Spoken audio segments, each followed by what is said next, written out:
तो बताइए सर, आपका नाम के एक बार वो दोबारा दिखाइए, दीवाने खास पिक्स सेक्टर तो आपने बहुत बढ़िया चुन लिए। इसके भीतर जाके शेयर बताइए तो हमारे दर्शकों का फायदा होगा। अब कौन सा स्टॉक आप इस समय सजेस्ट करेंगे खरीदने के लिए, उसके बाद फिर मैं राजेश पालविया जी के पास भी आता हूँ। बिल्कुल। सो इन तीनों सेक्टर्स में अगर हम देखें, शुरुआत जिस मैंने एंसिलरी की थी, मैं एंसिलरी में वो वाले पार्ट्स नहीं, कंपोनेंट्स बनाने वालों को नहीं ढूंढ रहा हूं जो बहुत वैसे होते हैं कि सिर्फ ओईएम में या नई गाड़ियों में लगने या नए व्हीकल्स में लगने। मैं ये कर रहा हूँ जो रिप्लेसमेंट। तो मैंने बैटरी का आपको जिक्र किया, तो बैटरी में आप अमर राजा देखिए, एक बहुत क्लियर मूव आपको पिछले हफ्ते भी दिखा है। करीब 650-60 के बाद करीब 700 की तरफ इसने कूच लगाई है, बट अभी कुछ नहीं है इसमें, अभी भी मतलब इतनी जान है in terms of the changes that it can work about. और दूसरी चीज जो होगी, हम लोग रियलाइज नहीं करेंगे, जो बैटरी जो सेकंड हैंड मार्केट डेवलप होगी ऑटोमोबाइल्स की, इवन चाहे वो 2 व्हीलर्स की हो या 4 व्हीलर्स की हो, रूरल मार्केट में पहले तरावट वहां आती है। तो सेकंड हैंड मार्केट जब भी होती है तो हमेशा एक कोरिलेशन है कि बैटरी का सबसे ज्यादा आपको उसमें इंप्रूवमेंट दिखता है, क्योंकि जो भी पुरानी गाड़ियां लेते हैं वो बैटरी बिल्कुल नहीं लगाते, टायर बिल्कुल नहीं लगाते, चाहे गाड़ी पुरानी क्यों ना हो। सो चाहे बाइक हो या 4 व्हीलर हो, तो ये है। और सेकंड टायर साइड में भी अगर आप देखें तो जिस टाइप का एंटी डंपिंग ड्यूटी का माहौल बना हुआ है, और जल्दी आपको कुछ ना कुछ इस टाइप की वो आएगी कि नॉट ओनली केमिकल्स पे बट इवन टायर्स, बने हुए टायर्स पे चाइना से जो इंपोर्ट हो रहे थे वहां भी होगा। तो सीएट है, अब सीएट देख सकते हैं। I think it's looking very good for a good run short term में। और ये मैं सारी शॉर्ट टर्म वाले आइडियाज आज बता रहा हूँ फॉर अ चेंज, बहुत ज्यादा लॉन्ग टर्म व्यू नहीं देना चाह रहा, बट शॉर्ट टर्म में एटलीस्ट इसमें आपको दोनों ये सेक्टर्स, इन सेक्टर में से 2 पिक्स रह सकते हैं। और जो मैंने दूसरा कैप गुड्स का कहा, वहां पे त्रिवेणी इंजीनियरिंग करके कंपनी है, ज्यादा डिस्कशन होता नहीं है इसका, बट उसमें शुगर भी है और टर्बाइंस भी है। तो वो उसको अगर आप देखें तो उसके फंडामेंटल्स काफी अच्छे हैं, और दोनों सेक्टर में से उसको अच्छा खासा जो है वो बेनिफिट मिलना शुरू हो जाएगा, और री रेटिंग जो है उसकी स्टॉक की हो जाएगी। तो एक कैप गुड्स में से ये मेरी नजर में वीकेंड में काम करते हुए आया था। और तीसरा जो मैंने कहा आपको, जो आईटी में है, उसमें थोड़ा सा लार्ज कैप की तरफ झुकाव ज्यादा है। टीसीएस इन्फोसिस ने मूव किया है। एचसीएल टेक को आप देख सकते हैं, I think it still has a significant run. और अगर स्मॉल कैप का इंटरेस्ट है या रिस्क रिवॉर्ड लेना की कोशिश कोई करे तो बिरला सॉफ्ट में आपको अच्छा खासा इंप्रूवमेंट दिखेगा, बिकॉज जिस टाइप के कॉन्ट्रैक्ट्स इनको मिलना शुरू हुए हैं, जो नए रिन्यूअल्स हैं, उसमें भी इन्होंने बहुत अच्छा काम किया था फरवरी के महीने में हमने देखा, और उसके बाद भी अभी भी मोमेंटम जारी है। तो स्टॉक्स बहुत क्रिटिकल जंक्शन को पार कर रहे हैं। प्रकाश, इनफैक्ट अब जब हेमंत ने बात छेड़ी दी है और टेक्निकली अगर आप देखें स्टॉक्स निकल के आ ही गए हैं, तो इस पर थोड़ा डिस्कशन कर लेते हैं। प्रकाश, आप इस वक्त एग्जैक्टली किन किन स्टॉक्स को, आई मीन इसमें अच्छी बात यह है सीमेंट में कि आप लार्ज कैप और मिड कैप का एक बहुत अच्छा कॉम्बिनेशन लेके चल सकते हैं। आपके प्रेफर्ड पिक्स क्या रहेंगे इस वक्त सीमेंट में? देखिए, इसमें जब नॉर्मलाइजेशन जैसे जैसे हमारी इकोनॉमी में आएगा तो सीमेंट में अक्रॉस द बोर्ड आपको एक ग्रोथ पैटर्न दिखना शुरू होगा। अभी जो हो रहा है वो हाउसिंग के अलावा बाकी सब चीजों की वजह से ग्रोथ इसमें दिख रहा है। हाउसिंग में कहीं वो नहीं है, housing is almost 38-40% of consumption. अभी जो कंजम्पशन है ये गवर्नमेंट प्रोजेक्ट्स और जो सिविक इंफ्रास्ट्रक्चर हो रहा है उसकी वजह से ज्यादा है। और उस लिहाज से अगर आप देखें, जो क्वालिटी प्रीमियम्स और मार्जिन की जो गेम है, उसमें सबसे अच्छी जो मुझे लगती है कंपनी वो श्री सीमेंट। अब श्री सीमेंट थोड़ा महंगा जरूर होता है बाकी सबसे, क्योंकि प्रीमियम रहता है, लेकिन उसकी जो कैपेसिटी इन्होंने जो बनाई है, उसकी जो कॉस्ट है, एफिशिएंसीज है, वैसी बाकी किसी की अभी तक आई नहीं। अल्ट्राटेक है बिकॉज स्केल आता है उनका, लेकिन स्केल का फायदा तब होगा जब बिक्री होगी। अभी स्केल से सिर्फ कोई कैपेसिटी होने से कोई फायदा नहीं होता, जब वो बिक्री जब होगी तब उसका असर दिखेगा। So right now if I have to bet cement में, थोड़ा सा लेट जरूर है हम लोग, बट श्री सीमेंट में अभी भी मुझे लगता है लॉन्ग टर्म बेसिस पे भी अगर कोई पोर्टफोलियो में लेना चाहे तो बाय ऑन डिप्स या करंट लेवल्स पे ऐड किया जा सकता है। राय और पैसेंजर कार व्हीकल में आपको इस समय क्या पसंद है ये भी बताइए दीवान साहब। इवन मारुति का मूव जो है वो नो डाउट बहुत ही इंप्रेसिव रहा है। मतलब for a big company like this इसको वापस आना, और इसमें गिरने के कई कारण थे। कोविड तो था ही एक बहुत बड़ा कारण, लेकिन जो मार्केट शेयर में भी इनका थोड़ा सा लॉस हो रहा था, जो नई गाड़ियों के लॉन्चेस हुए किया मोटर्स और इन सबके, उस चक्कर में थोड़ा सा नरम पड़े थे ये लोग, but they have made a bounce back. और अब जो रूरल मार्केट्स में जब बिक्री होगी तो आपकी एंट्री लेवल गाड़ियां ही बिकती हैं ज्यादातर, अफोर्डेबिलिटी के हिसाब से, मनूवरेबिलिटी और मेंटेनेंस के हिसाब से।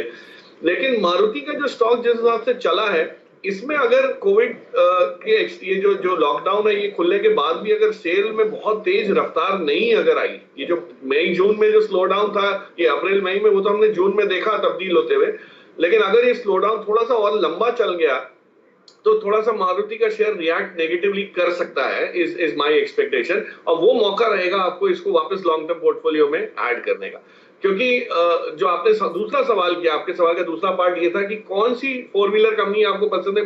मैंने पिछले हफ्ते भी कहा था महिंद्रा एंड महिंद्रा पसंद है, क्योंकि जो प्रोडक्ट मिक्स है उनका उसमें काफी हद तक वो रूरल मार्केट को केटर करते हुए है।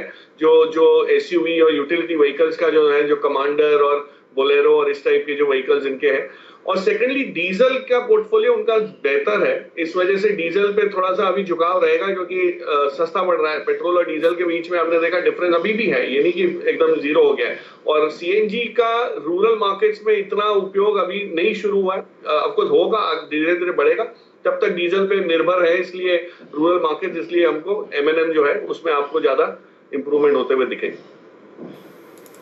और मार्केट का माहौल भी इस टाइप का है कि जहां पे थोड़ा दिमाग ज्यादा लग रहा है कि अब कोई ऐसी चीज ना ले ले जहां गलती हो, क्योंकि जिस हिसाब से मार्केट आपको बुल्स दिखाया अभी जो स्पेनिश उसके, वो उसमें ऐसा है कि अगर आप बुल के गलत साइड पे आ गए तो मार भी बहुत बड़ी पड़ती है। तो so you have to be careful about that, but I think yes, market जो इस टाइप के मूव्स दे रहा है, और हमने टेक्निकली भी देखा जिस टाइप की बाइंग अभी भी आ रही है। अब मेरा अनुमान है कि इस हफ्ते से एक बहुत क्लियर डायरेक्शनल चेंज आएगा।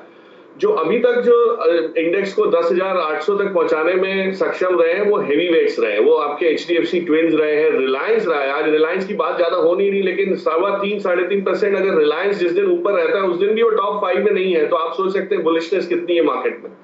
और जिस टाइप के मूव्स मार्केट में लार्ज कैप्स की वजह से आए हैं और इंडेक्स की लेवल यहाँ आई है, अब जो ये रैली है ये थोड़ी सी ज्यादा ब्रॉड बेस होके मिड कैप स्मॉल कैप की तरफ भी इसका झुकाव बढ़ेगा। सो लोगों के लिए अच्छे मौके रहेंगे, specially from a trading perspective. थोड़ा लॉन्ग टर्म के लिए अभी भी विजिबिलिटी कम है अर्निंग्स की, खास करके FY21 की हमने पहले भी डिस्कस किया है, तो उस वजह से मैं बहुत लॉन्ग टर्म के लिए वो नहीं वो कर रहा, इकरार कर रहा कि ये बहुत बड़ी अपॉर्चुनिटी है, उसके लिए मिलेगा आपको मौका। बट शॉर्ट टर्म में ट्रेडिंग के लिहाज से फंडामेंटल चेंजेस जो आ रहे हैं, न्यूज फ्लो जो आ रहा है, उसका पूरा फायदा उठा के आप कर सकते हैं। जो पिछले हफ्ते हमने रेलवे, डिफेंस, एग्री, ऑटो, ये सब में जो पार्टिसिपेट करा है, उस हिसाब से अगर देखें तो सेक्टर रोटेशन बहुत रैपिडली होगा। और इस हफ्ते का सेक्टर अगर मैं चुनना चाहूं तो एक ऑटो एंसिलरी की तरफ ध्यान दीजिए, वहां बहुत आपको मूव्स दिखना शुरू होंगे, खास करके जो रिप्लेसमेंट मार्केट में भी है और OEM में भी है, जो टायर्स हो गए, बैटरीज हो गई।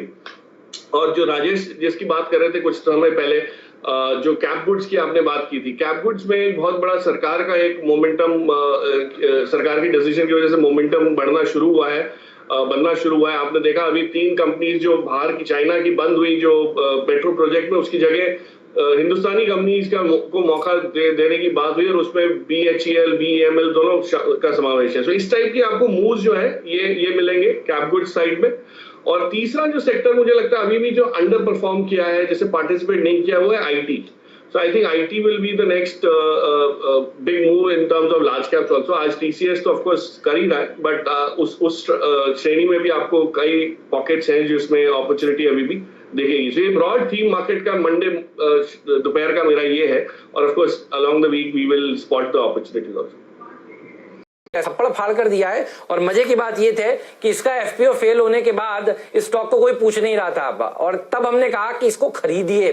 FPO के चक्कर में अगर आप बेच देंगे तो आप फिर इस स्टॉक को ले नहीं पाएंगे। तो जिन्होंने बेचा, देखिए अब वो उनको दिख रहा है ये स्टॉक जो है वो वन वे भाग रहा है।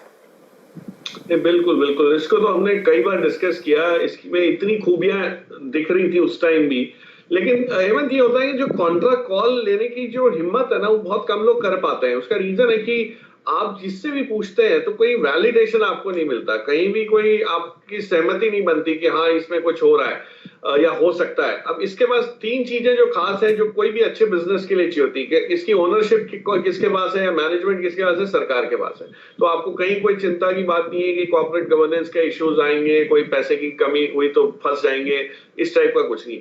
सेकंड है कि इसके प्रोडक्ट लाइन जो है, इसकी जो एरिया ऑफ वर्क है, वो इतनी बड़ी, इसके विस्तार इतना बड़ा है कि वो टेलीकॉम, डिफेंस, केबलिंग, इंफ्रास्ट्रक्चर, हर जगह ये इन्वॉल्व हो सकते हैं या रह चुके हैं। और तीसरा इनका एसेट बेस, जो इनके पास रियल एस्टेट है, जो ताकत है, जो क्षमता है, ऑलरेडी इतने नेटवर्क बड़ा जो बनाया हुआ है।